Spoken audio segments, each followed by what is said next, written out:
Thank you, Mr. Marcus. Chairman Smith, Ranking Member Neal, distinguished members of the committee, thank you for inviting me to join you. I'm Kenneth L. Marcus, Chairman of the Louis D. Brandeis Center for Human Rights Under Law and former Assistant Secretary of Education for Civil Rights. Over the last 20 years, I have been fighting anti-Semitism on college campuses, but never seen anything like what we have experienced since October 7. Even in the year prior to October 7, we saw record levels of anti-Semitism on college campuses. In the 3 weeks following October 7, we saw as many incidents reported to us as in the prior record-breaking year.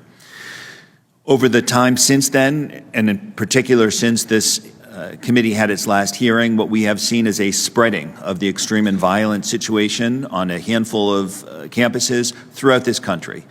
While there are elite institutions such as Harvard and Berkeley that have been in the news, the fact is that we are seeing problems even at institutions that had previously seen none of them. We are seeing a kind of perfect storm of student violent extremism, professorial politicization, undisclosed foreign funding, and often feckless and weak administration. This is happening all over the country to the extent that I would say it is a crisis that needs to be dealt with. Most of these institutions are tax exempt and need to be held accountable if they do not meet the requirements of their tax exempt status. That's true of the universities and also of some of the organizations that have been fomenting hatred. My former agency, the U.S. Department of Education's Office for Civil Rights, has a central role in addressing this campus anti-Semitism. During this administration, they have done some things right.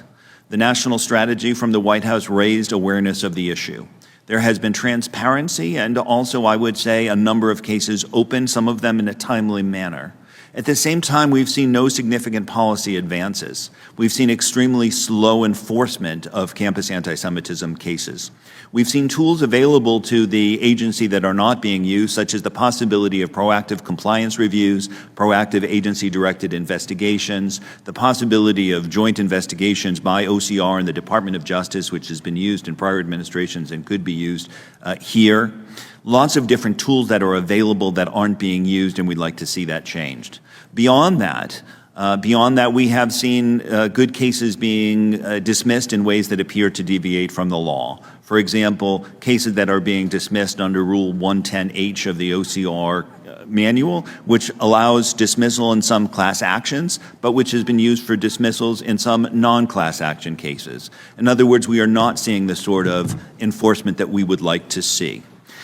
In fairness, the Education Department doesn't have all of the tools that it could use. While it does have the ability to deny all federal funds to an institution, that is a remedy that is not necessarily sufficient because it is used so rarely, if ever at all. It would certainly be helpful if additional remedies were available to address recalcitrant institutions that permitted hostile environments. This House of Representatives did good work when it passed the Anti-Semitism Awareness Act. The fact is that one of the greatest problems for universities and also for the federal government is an inability to determine when incidents can be considered anti-Semitism and when they aren't. The Anti-Semitism Awareness Act, if enacted into law, would be a big step.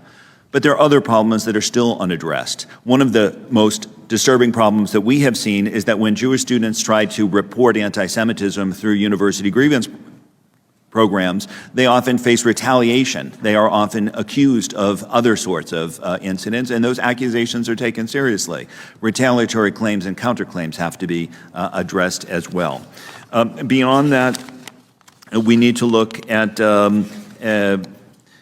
joint compliance, national initiatives, and investigation into those groups that have at least the appearance of potentially advancing terrorism.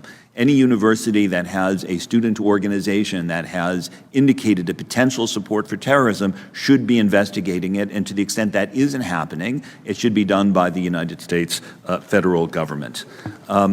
Given the importance of tax-exempt status for institutions that receive it, I think that it is entirely welcome that this committee is looking into this issue and that there is room for strengthening the protections that we have for our students. I thank this committee for its attention and thank you for including me in this hearing. Thank you.